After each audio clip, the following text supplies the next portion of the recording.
बिस्मिल्लाहिर्रहमानिर्रहीम। इस क्वेश्चन में है cost price of banana is 50 rupees पर डज़न। पर डज़न मीन कि उसके अंदर एक दर्जन जो केले हैं उनकी प्राइस 50 रुपीज़ है। कॉस्ट प्राइस कहते हैं जिस पे हम खरीदते हैं। Find the cost price of 2.5 dozen bananas.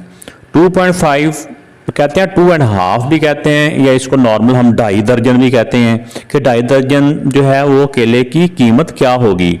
तो इसमें हमने कॉस्ट प्राइस मालूम करनी है। तो पहली लाइन में लिख लेंगे लेट कॉस्ट प्राइसेस। तो इसमें हम लिख लेंगे let required cost price equal to x. साथ अगर रुपीज़ लिखना चाहें तो भी ठीक है, नहीं तो इतनी ऐसा भी जरूरी नहीं है। अब देखिए इसमें दो तरह की वैल्यू दी हुई है। एक इसमें उसकी प्राइस दी हुई है, कॉस्ट प्राइस दी हुई है, दूसरी उनकी क्वांटिटी दी हुई है, डजन दिया हुआ है। तो ये दोनों वैल्यू जो दी हुई है ना, तो ये हम पहले ऊपर लिख लेंगे। एक तरफ जो मालूम करना होता है ना, हमने कॉस्ट प्राइस मालूम करनी है। कॉस्ट प्राइस लिख लें पहले, यहाँ पे रेशो का साइन आना है, कॉस्ट प्राइस, और दूसरी तरफ लिख लें उनकी डजन। तो इन क्वेश्चन को भी सॉल्व करने के और भी डिफरेंट मेथड्स हैं, जैसे यूनिटरी मेथड से भी हो सकता है, लेकिन ये मेथड भी नेक्स्ट एक्सरसाइज से रिलेटेड है, इसलिए मैंने ये करवा दिया। आप कॉस्ट प्राइस 50 रुपीज़ है, अगर कितनी वो इन 50 रुपीज़ की कॉस्ट ये कितने बनानास की है पर डजन। पर मीन होता है 1, यानी कि 1 अगर डजन हो तो उसकी प्राइस होती है 50 रुपीज़। तो अगर हो 2.5 डजन तो फिर उसकी कॉस्ट क्या होगी, ये हमने मालूम करनी है। और तो इसके बारे में मैंने जो बात बताई थी वो दोबारा से दोहरा रहा हूँ कि ये जो x वाली वैल्यू होती है ना, इनको पहले से ही बिना सोचे समझे x ओवर ये साथ ही इक्वल का साइन, ये तीन काम आपने पहले कर लेने, x ओवर ये साथ ही इक्वल का साइन। अब हमने इस वाली वैल्यूज को इनके साथ कंपेयर करना होता है।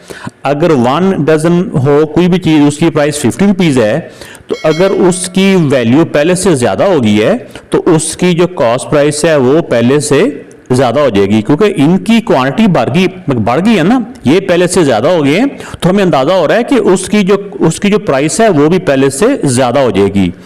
ऐसे है ना, अगर हम चीज कम लेते हैं तो कम प्राइस, ज्यादा चीजें लेते हैं तो उसकी कॉस्ट हमें ज्यादा पे करनी पड़ेगी। ये भी ज्यादा, ये भी ज्यादा। अगर दोनों वैल्यू ज्यादा हो रही हों तो उसको बोलते हैं डायरेक्ट प्रोपोर्शन। डायरेक्ट मीन सीधा।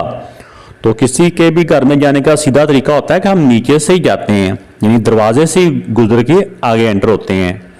ठीक है, तो यानी पहले ये वाली प्राइस लिखी है 2.5 ओवर 1। इसका मतलब ये होता है कि पहले ये लिखेंगे ओवर 1। अब x की वैल्यू मालूम करनी है, x रह जाएगा इधर ही, ये 50 इस तरफ डिवाइड हो रहा है तो दूसरी तरफ जाके ये मल्टीप्लाई हो जाएगा। नीचे 1 लिखना चाहते हैं तो लिख लें नीचे, नहीं तो नीचे 1 लिखने की जरूरत भी नहीं है। अगर आप लिखना भी चाहें तो लिख भी लें। कोई बच्चे कमेंट से पूछते हैं सर 1 कहाँ चला गया। 1 सबके नीचे होता है, लिखे या ना लिखें, लेकिन यहाँ पे हम डेसिमल को खत्म कर लेते हैं। अगर डायरेक्ट भी 50 को 2.5 से मल्टीप्लाई करोगे फिर भी वही आंसर आएगा, नहीं तो इसका डेसिमल खत्म किया तो 1 आ गया, एक डिजिट है तो एक 0 आ गया। अब डेसिमल ये अल्लाह को प्यारा हो गया। अब 0 से 0 कट गया। अब 25 को 5 से मल्टीप्लाई करेंगे तो क्या आता है, तो 25 को 5 से मल्टीप्लाई करेंगे तो 125 रुपीज़ हमारा आंसर आ गया।